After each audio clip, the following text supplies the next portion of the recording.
temos que ver todo o redesenho da estrutura previdenciária brasileira, que nós também sejamos a única candidatura que tem uma proposta pronta, que o presidente Ciro deve anunciar até o dia 30 de julho, porque simulações estão sendo feitas, é um trabalho muito longo. Eu escuto como vai ser proposto um sistema multipilar, sistema que vai ter um pilar social, onde quem precisa vai ter o salário mínimo, inclusive separando da estrutura previdenciária, que hoje no Brasil isso é tudo misturado. Depois o sistema de repartição menor, né? Hoje o teto é 5.600, isso poderá ter uma recalibrada para menos, de tal maneira... de 3.500, por aí. Né? R$4.000. Esse valor não está definido, porque quem vai definir ainda, mas temos um simulador pronto.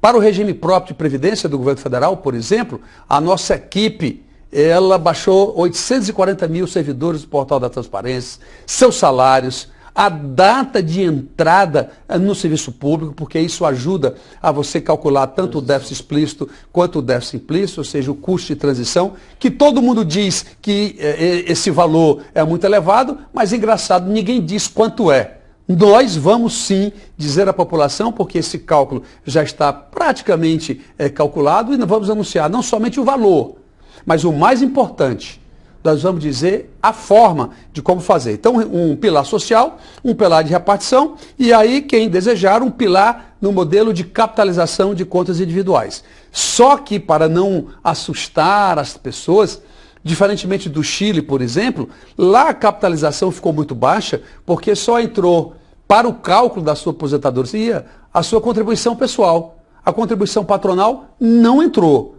Aqui no Brasil e em outros países do mundo, nós vamos fazer esse bolo gerenciado com as duas contribuições, o que gera um potencial desse bolo manuseado financeiramente lhe proporcionar uma aposentadoria talvez até maior do que ele tem no regime de repartição, com uma diferença, que no regime de capitalização de contas individuais, por definição, o déficit será zero no longo prazo. Eu vou perguntar quanto que é, só para ter uma estimativa. Eu sei que vocês vão anunciar, mas só para a gente ter uma ideia, pelo menos, de algum número próximo, se 50 bilhões, não sei. O único número que nós podemos falar agora, até porque outros colegas fizeram uma parte desse trabalho para poder checar conosco, por exemplo, no regime geral de previdência, o colega nosso, o Fábio Jambiage, ele já calculou para o RGPS, como eu disse, um déficit de 0,19 do PIB. Traduzindo para os nossos ouvintes e telespectadores, isso dá o quê? 13, 14 bilhões, que é uma greve dos caminhoneiros, que foi feito e que teve essa repercussão. Isso no regime próprio? Próprio? Isso no regime geral.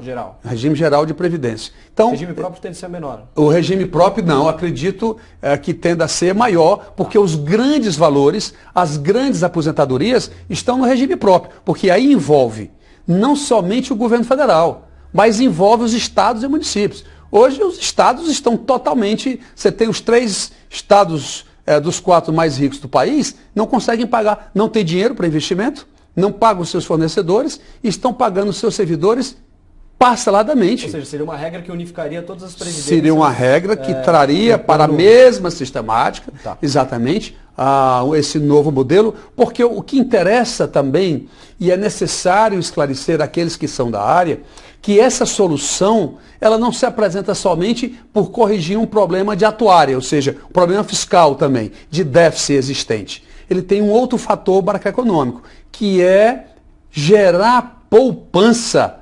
adicional à economia brasileira, que vai permitir o sistema financeiro financiar investimentos de médio e longo prazos, que não tem hoje. O sistema bancário brasileiro não vai captar um CDB de 6 meses para emprestar com 10 anos.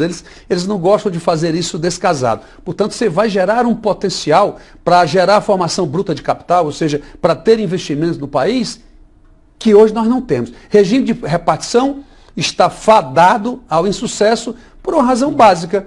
A taxa de natalidade, de crescimento populacional, cai sistematicamente, ao mesmo tempo em que a expectativa de vida da população brasileira cresce. Portanto, cada vez mais, nós temos menos ativos para pagar os inativos. Portanto, não tem jeito. Não precisa ser doutor em atuário, doutor em economia, para compreender que esse regime ou se resolve esse problema agora, ou então o Brasil vai ter que sistematicamente ficar fazendo correção no regime de repartição. Professor, o senhor falou que a primeira faixa seria retirada da questão da Previdência Social, porque é uma política social de alguma forma, porque essas pessoas não contribuíram, enfim.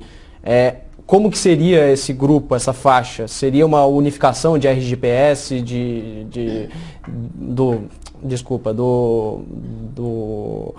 da Previdência Rural, dos outros programas, enfim? Todos aqueles trabalhadores que não atingem o perfil de rendimento, todos eles, independente de contribuição, eles terão o seu benefício de